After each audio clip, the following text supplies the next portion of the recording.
kuelekea mchezo wa dabi ya Kariakoo tarehe 1, leo tunataka tuwazungumzie watu wawili ambao wako namba 1 na wenye uwezo tofauti tofauti kulingana na umiliki, power na mambo mengine.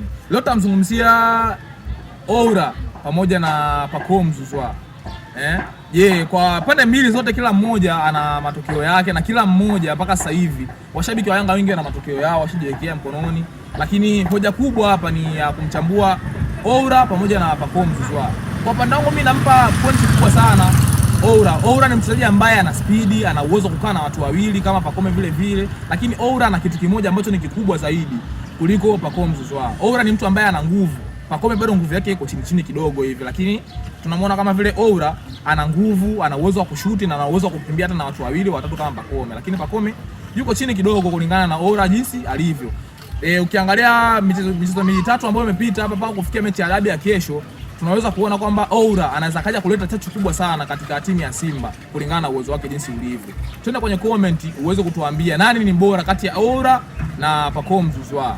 Asante.